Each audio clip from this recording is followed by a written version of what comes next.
All right, well, welcome. I'm here with Taylor and Matt. We're here at North Shore Arts Center. And yeah, why don't we start off by if you could just give me an intro on the high level summary on what the business is, where you are, and then we can go into your origin story. So we're the North Shore Arts Center. We started in 2024 as a ceramics studio. We chose the name North Shore Arts Center with the ambition to expand to different modalities of art. Right now we offer classes and memberships at our studio in ceramics. We also do stained glass and metal smithing. So we offer jewelry classes, stained glass, mosaics, and ceramics. You can have a membership as well where you can come in and work on your own work at any time. We're also in this really cool place called the Silos. Shout out to Drew Sparrow. He's the mastermind behind it all. We're surrounded by awesome businesses. We all thrive together. So we're stoked to kind of be in this spot and work with our fellow business owners over here. It's really fun. Yeah, I'm going to get Drew on at some point. That's one of my goals. But yeah, we already had Kimsey on, who has a bungalow, and then we also had Juliana before they moved in. So it's nice to trying to get everyone here at the Silos. And I'm excited about this episode too, because I was one of your students. I took one of your classes right when you opened. So that was cool. And yeah, I'm just excited to learn a little bit more about you guys and the business. Maybe we can just go back. Like, can you individually just give us a little bit of background on who you are, where you grew up, maybe how you got into art? And then we'll kind of eventually get into like how you met and how you started the business. Yeah. Well, I grew up in Ojai, California. It was a very artsy town. So super uplifted arts in general. I found ceramics actually in middle school and then continued through high school. My ceramics teacher in high school was my favorite person alive. So I think he really brought that out of me. Continued through college, attended Manoa. And that's actually where I found glass blowing and incorporated a lot of other types of art into my repertoire, I guess. So from after I graduated, I worked under my house in kind of a little dungeon and continued along that way, but always had the dream of having a studio again, like how I was in school. At and in other school studios, you're surrounded by other people making art. So I really missed that. And that kind of led me here. And how did you land at Is that art driven or lifestyle or I'm just curious? Both, actually. So I was in between Humboldt and Manoa. And Manoa was way cheaper for some reason. We have the Western Exchange program, so tuition was super cheap. And thinking about the two, I was like, why not go to Hawaii? I've been in California my whole life, so why not kind of jump over and see what Hawaii's about? So I kind of landed here with literally no idea, and a week to find out work and school, and then loved it, fell in love, never wanted to leave. And were you an arts major, or were you actually no? Something else? Yeah, I majored in molecular biology and biotech. I was a neurobiology major. Sick. Right on. Okay. Yeah, so I was going for biochem and then switched to MBBE and got to get into CTAR. So that's a school within Manoa that's really driven on tropical agriculture. But I got really into soil science and then I became a farmer. So here on North Shore, I've been a farmer for the past 5 years. I actually just quit my job and now I'm an electrician. Oh, wow. Yeah. So yeah, my hands have always been in different things, but science and art have kind of always been married in my head. Like they go together. Cool. Yeah. All right, we'll get into more of that later. So yeah, I grew up on the East Coast. I was a Navy brat growing up, one of 5 boys. I kind of found art as like my way to stand out because I always needed attention, being one of 5 boys, middle child syndrome. I think the first time I saw the art teacher cut the clay with the wire, I was immediately in love and I was just like, I'm going to do clay. Moved around as a Navy kid, mostly on the East Coast, but somehow ended up in Memphis, Tennessee for high school. And they had a really good in-state tuition. So I wound up at the University of Tennessee. I didn't really want to go to school, and my parents were just urging me, like, just stick it out, get a 4-year degree, like, in anything. We don't care. And I was like, okay, I'm going to study ceramics. And they were like, well, no, that's not really what we meant. Anyway, so I stuck that out, did the 4 years with a Bachelor of Arts in Studio Art with a focus on ceramics, and graduated kept doing ceramics kind of on the side, did a couple residencies, but traveled a lot. So I didn't really have a steady place to work. And ceramics is one of those mediums where you kind of have to have like a steady place. Just it's so much equipment and space and takes a lot of time compared to other modalities of art. So that brought us to, I moved to Hawaii in 2012 because Hurricane Sandy hit while I was visiting my brother out here, and I ended up just staying.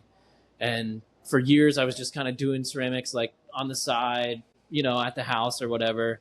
I was collecting equipment and finding old kilns and turning electric kilns into gas kilns and just anything I could get my hands on for free. And yeah. And then I met Tayler actually through a Facebook post. Someone was giving away a bunch of ceramics equipment, and her husband had passed away, and he was a well-known ceramic artist here on Oahu. And we both showed up to pick up like all of this awesome equipment, and that's how we ended up meeting. You're like, I'll fight you for it. Yeah. Luckily, we were smart enough to know that we needed to team up, hoard all this equipment, and then open a studio. And that was like almost 7 years ago now. So we tried to open a studio 6 years ago back in another part of the sugar mill, and it didn't work out. And then Drew Sparrow was opening up this next silo, and I kind of knew him through a mutual friend, and they were looking for an artist to come in. And so I called Tayler right away, and I was like, hey, we still have all this equipment. Like, let's do something with it. So that's kind of that's kind of a brief origin story of how we started. What, like most people, if they showed up in that scenario, they wouldn't want to like team up with that person, I guess. Like, what made you decide, we should? I think ceramics is one of those things where it's not easy to do by yourself. It was too much stuff. Like, we walked into the studio space. He had a full showroom with a hand building area, then another room for like 3 slab rollers, whatever he was doing. Then he had a kiln room full of all kiln equipment. Then he had an outside space where he had other kilns, and it was just too much. It was too much for one person. We actually asked her if we could work there, but I think she was so nervous about people coming in and using the equipment, her not knowing us. I think she might have been over ceramics in general. Her husband passed away. I think she was just kind of ready to move on. Mm-hmm. And we saw that opportunity like, wow, actually, just us two can't even use that. Everyone needs to be able to use this. It was too much stuff. Yeah. Like, too much massive equipment. So where were you storing all this stuff? A lot of different places. Yeah. Anybody could literally put anything. So I had one of the kilns at my house. I put another big kiln at my friend Johnny's farm. Shout out to Johnny. Thank you. Johnny. Letting us store some stuff. Still have some stuff there.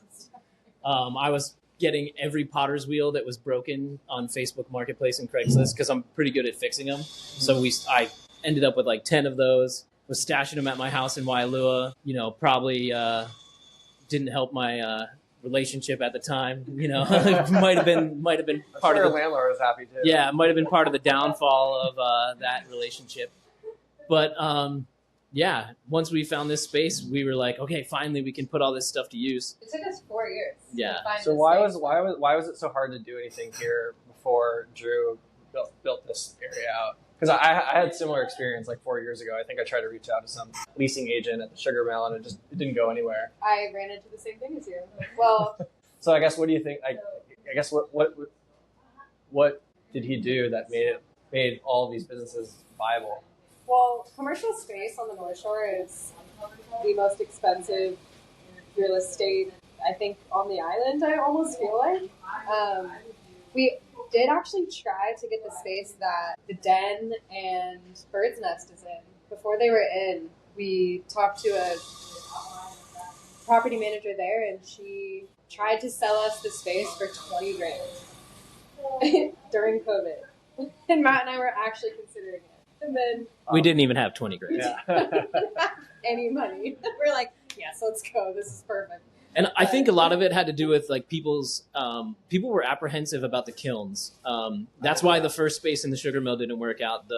It was a different property manager at the time. We had to get specific electric. Yeah, they wanted to change. Like they didn't want to change the electric specifically for us.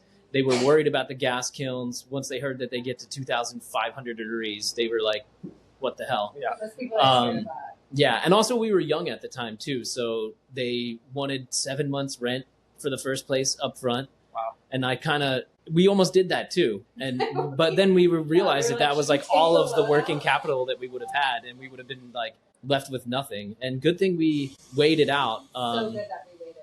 You know, because not only is this space cooler, being that we're in the silo that used to hold the sugarcane liquid, like for the sugar mill.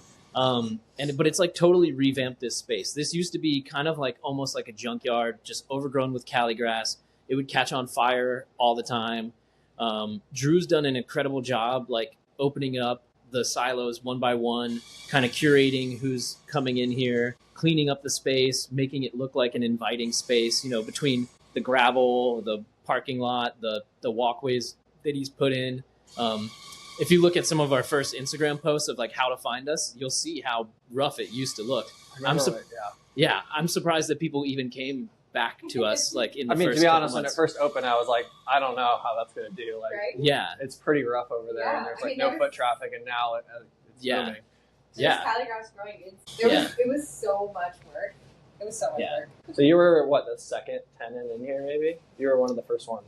We were, I guess technically it was Nicole, who Bungalow Gucci, and then she's now has the Heart Space upstairs. So shout out to Nicole, awesome girl. And then we were the third. Yeah, we were the third. Was in there, but I guess that was technically. They were kind of together. They were together. Then Nicole moved upstairs, and then we took over the downstairs. We did the downstairs. So that was kind of at the same time.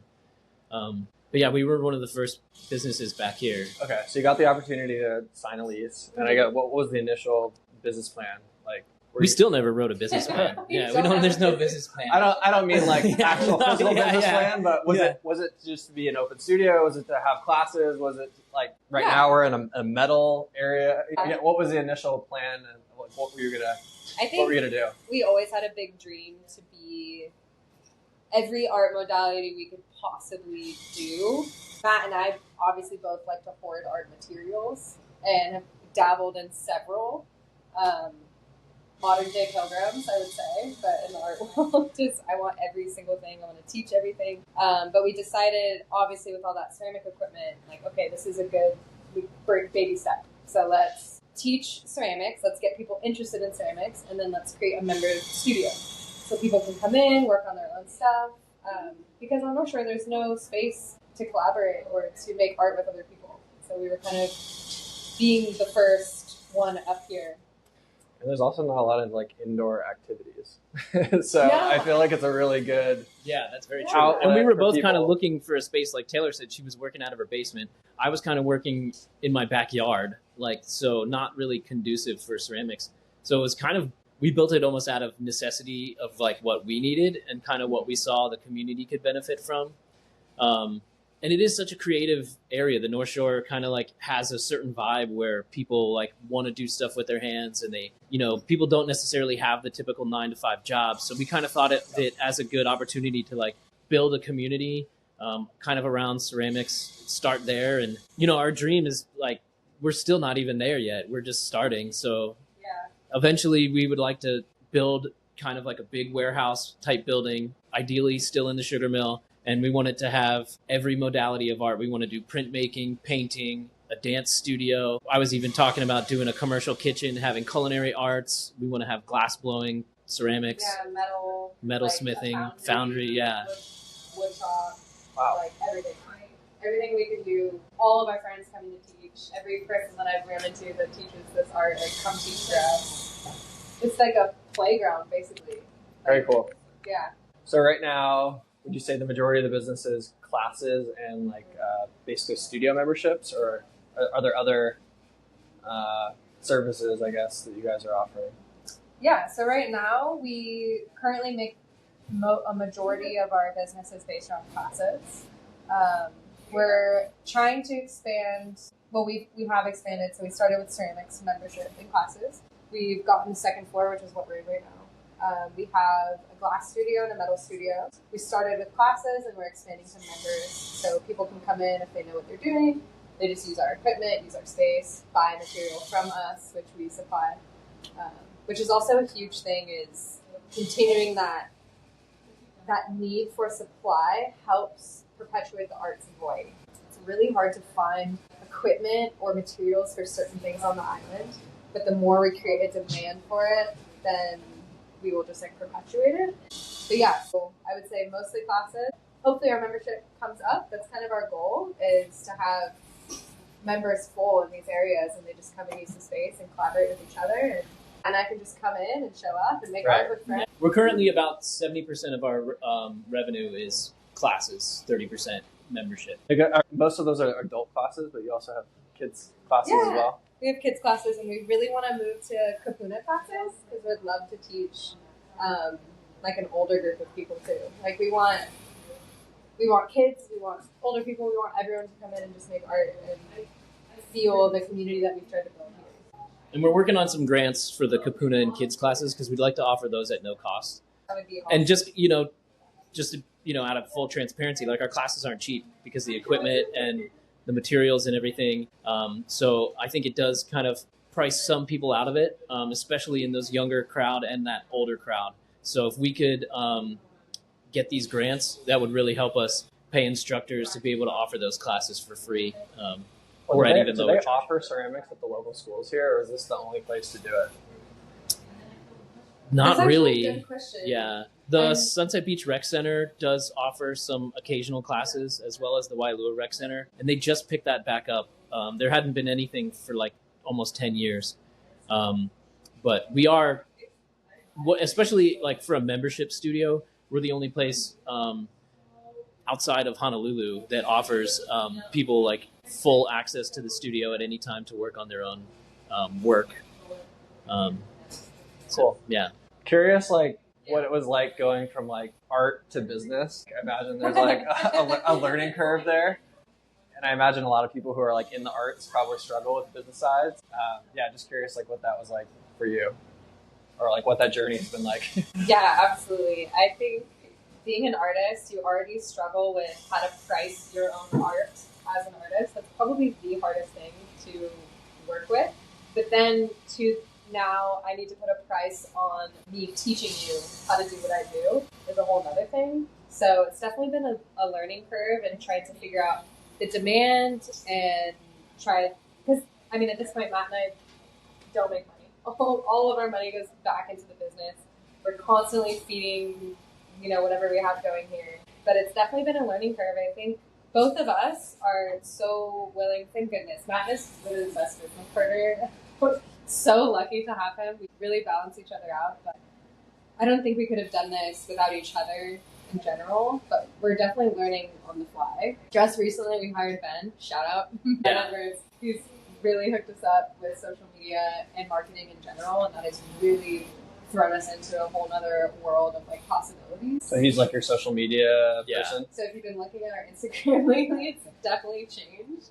Because both of us Matt and I don't want to look at a computer. We want to make art. We're covered in dirt and clay. We've built this entire studio ourselves. We've done all the construction. We're not computer people. So the whole business aspect of it has really just been us slowly figuring it out and trying to reach out to people in the community that can help us do the things we don't know how. So we are really lucky. And we have a great tax lady who... Yeah, we do need to do taxes. And we're still learning. I mean, it's a constant learning curve. Like, when we expanded upstairs to do the glass and the jewelry, we basically reinvested everything back into the business. We even brought on Nicole, who teaches our metalsmithing classes. Also, shout out to Nicole. She's amazing. And, we're still trying to figure out how to balance having someone that's teaching classes for us and with us, and being able to pay them, and also hopefully paying ourselves as well. Maybe one day. Luckily, it's we both really love what we do, and we're both really hard workers. I would say Taylor's one of the hardest workers that I know, and luckily we have other full-time jobs too, so that we're able to continue this journey together without having to like. Well, that takes a lot of the pressure off, right? It's like, if you had to hit profitability in 4 months, you'd have to shut the doors down. Yeah. And we got really lucky with all the equipment that we did have stashed away. We were able to start the business with like virtually no capital or initial investment. We had one angel investor who helped us get wheels, and that was really helpful. Oh, also shout out to TC. Yeah, TC, his name on Instagram is Cone Infinity, and he's like an incredible ceramic artist, really well known in the ceramics community, not just on the island, like nationwide. He hooked us up with some major equipment and a bunch of clay to start out. Yeah, that actually got us through probably the first year with Yeah. all of his clay. It's a lot of clay. It It was literally thousands of pounds of It was clay. thousands. And so what's really cool, what we just set up for the ceramic studio is his mixer. So we have a pug mill and a mixer. Getting clay shipped to the island, we're paying half water. Where does most of the clay come from? California. Okay. So Laguna is our main supplier, but we pay for water getting shipped here, which is insane. There's water here, so why not mix your own clay? So the idea is, because Matt has a great recipe from the school he went to, is that we set up the mixer, we have our reclaim that we get from our classes or whatever, we have a huge bucket of reclaim. So we mix that with powder clay and then pug our own clay. So instead of having to spend $6 or $7 grand on a pallet of clay, we spend way less just on powder, and then we mix our own clay for way cheaper, and we're able to sell that clay to other artists on the island. When did you start doing that? We're currently working on it. Very cool. Yeah. So Okay. that's kind of like the newest part of our business that that's like been one of my top goals recently, is trying to be more sustainable, because that is a really hard thing to do in the arts in general, but ceramics specifically. It's hard to be sustainable. It's cool because it saves you money, and then it's also opening up a potential revenue stream. And we're able to pass that savings on to our students too. You know, clay is like over $1 a pound now, and then if you include the shipping, which is basically doubles the price of the clay. You know, right now we offer our 25-pound bags of clay for $30, and we're kind of losing money on that.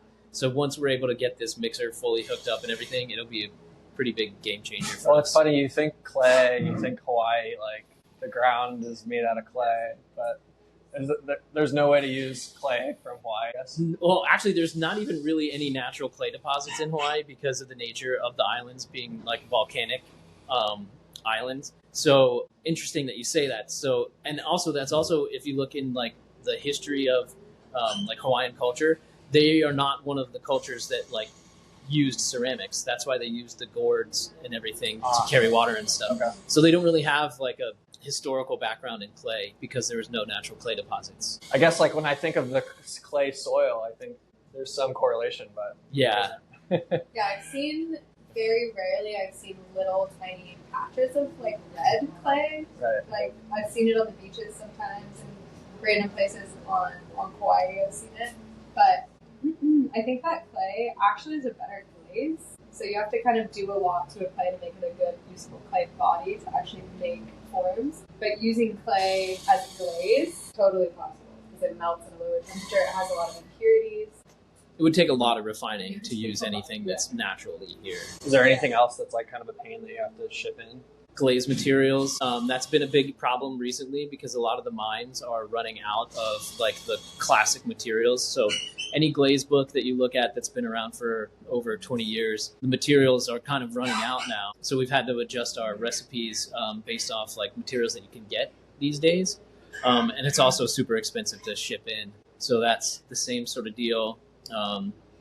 We haven't really found a workaround about that. We're just kind of like working with what we can. Yeah, and with our metalsmithing studio now, precious metals are the highest they've ever been. So it's really cool that They're hitting the news. I've been hearing about them.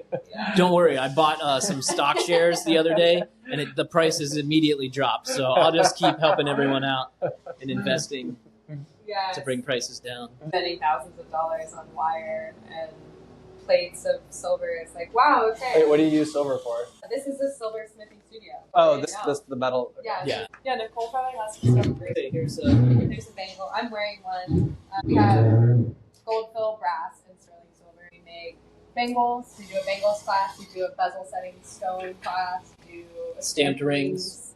Yeah. Get a stamped ring on. So we teach classes in that, and it's really expensive right now. Yeah, it's probably doubled in value in the last 6 months. Totally. And we're stoked people still want to come and learn how to do those things themselves. So Very cool. So how long has the metal floor been open? And I guess like what are you guys currently focused on? The metal floor, metal and glass, really officially, I would say, has been open for like a month and a half. We took us a little bit longer than expected to kind of build it out. And yeah, now just offering classes, which have been incredibly popular. We're really lucky that like we do have this community that wants to do creative things. So the metal and glass is still very new. So like you mentioned jewelry, but what other things are people making in those classes specifically? So in glass, In metal and glass, yeah. So in glass, we're doing stained glass.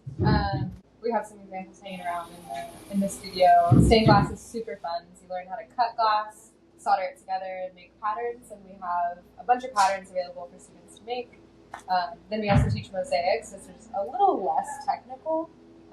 Not as much cutting, but more so just kind of piecing together, and then we grout over it and make a mosaic. So that's been really fun. We really want to get into glass fusing. We have a couple kilns over there where you can melt glass together and then slump it into molds to make bowls or plates or really cool stuff. So that's what we have going on the glass side. But we have actually gotten membership on that side, which has been really fun. People are so jazzed to make their own glass stuff, so we're stoked on membership going up on that side. But this side specifically is shell bangles is like our top selling class. It sells out the quickest. So people can bring in their shells or we provide them. Our friends, so Nicole and Meg, they are divers. So we have a ton of shells just like, hanging up. So we drill holes in them, put them on bangles, and then we have the stamp rings and we have the bezel. Yeah, my wife Emily has a collection of shells that she's just like waiting to make jewelry out of. So. Yeah, we'll tell her to get in here. Come on in, drill some holes in them. Your wife actually took one of our ceramics classes too, and was a member for a little bit in the beginning. Yeah, right before you guys had your second baby. Basically, we're about to have our second child. Oh my gosh, and she made so exciting. all this pottery and still hasn't been glazed. It's been sitting in our house for like a year and a half. Back in here. Yeah, just waiting to glaze. Let's glaze it. We can work that. Yeah, definitely. So I'm just curious, like, where are most of the students coming from? Are they all North Shore, or are people starting to come in from other parts of the island? We've just actually got we have a good amount. I would say the majority, probably 80%, is North Shore. But we do have people that are coming from Aiea at the beach. We have some people coming from the super north end, northeast side. And then we have like just a couple people from town. So we're just kind of getting, I think, the exposure down there. A lot of the studios down in town are full, so they're like on a wait list for classes and memberships. So we are one of the few studios that has like open availability for people right now. So we are kind of like, we have a pretty good reach at the moment. Shout out to Ben. Yeah, Ben. Shout out to Ben for the reach. Normally, I would like kind of wrap it up and ask a couple closing questions. Are there any other things that you guys want to talk about, or areas of the business that we haven't covered yet? I can't think of too much. It's just been really cool seeing this come to life. Like, I think it's been a dream of Matt and I's for a long time to be able to just host a space to make art with people. And it's just so cool that we got this space specifically, and then the growth that we've seen around us. It's just been so fun. Like, all our business neighbors. It's also been uplifting because I think we both kind of experienced a little bit of like the imposter syndrome in the beginning, where we were a little apprehensive to like, am I qualified to teach people how to do this? Or like, can we really make this work? And like, do people want to come do it? And it's really cool to see like the positive feedback that we're getting from like every class. Just people leave with the biggest smile on their face, even though they've been frustrated for the past 2 hours. Because it's a lot harder than it looks. Yeah. So I would just say like we're testament to like you can do whatever you dream and like put your mind to, and don't be afraid to put yourself out there and share what you have to offer with the world. I think what I've learned like from interviewing a lot of other like business owners here locally is like everyone is like who I've talked to is like pretty scrappy. Like they all have like kept their costs low, like kept the initial investment like relatively low and kind of like scaled it up from there. So I see like a lot of the same stuff that I've seen from others. Like I see that here, so it's cool. Yeah. Yeah, we've been a real good working team also on manifesting things. I have to throw that word out there, but I've never seen stuff come so quickly to us that we need. We got an angel donor give us a $20,000 check, and we asked for it 3 days before she offered it to us. It's kind of scary how good Tayler and I are at manifesting Well, is there anything else you need? Should we just throw it out there? $10 million. Yeah, if anyone wants to partner up and help us build our dream facility, it would really make a difference on the North Shore. It's something that the community really needs because the schools are kind of cutting art programs. There's not a lot of stuff for people to do outside of surfing and the beach. And yeah, which, we'd like to promote kind of a sense of community, which the North Shore is such a small town anyway. So like anything that could bring people together a little bit more is just really going to go a long way. Cool. All right, my last couple of questions. I guess for one, do you have any tips for people who want to start a business, specifically on the North Shore? Words of wisdom. I would say try to find a place that is where you're willing to grow with that spot, because a lot of the places are really tough as far as cost of rent. A lot of those anything on the main strip has been around for so long, and the people that are kind of managing those properties are charging insane amount of rent because they're banking on the tourist dollar. We're trying to cater to the local community, so we had to find something that was within our budget. And then other than that, it's just get scrappy and do it. We put a lot of work into it outside of our jobs.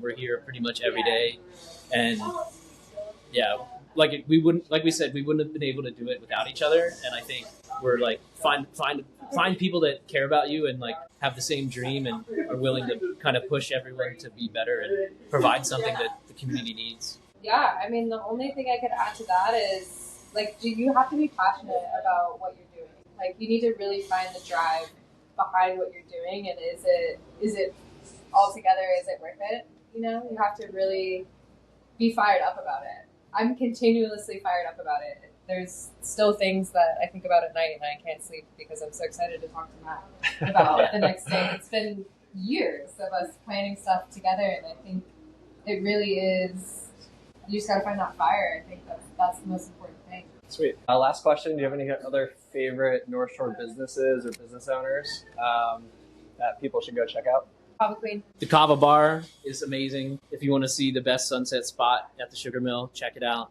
Also, Nate over at the distillery, he's another example of a really scrappy business person, kind of bootstrap thing. He's built something really incredible over there. Mele Mele Bakery. Song has done an amazing job. Now there's Tony with Josie's doing Italian food. If you haven't had Italian food yet from Josie's, you gotta cooking his grandma's recipes. John, the tattoo guy, Nicole upstairs at the Heart Space. Honestly, we get inspiration from kind of everyone around us, which is really cool. And the Sugar Mill is just turning into this whole new world back here. I remember doing the farmer's market back when it was in the front, and it was a dirt parking lot. You couldn't even drive back here if you didn't have 4-wheel drive. Now it's a whole new world.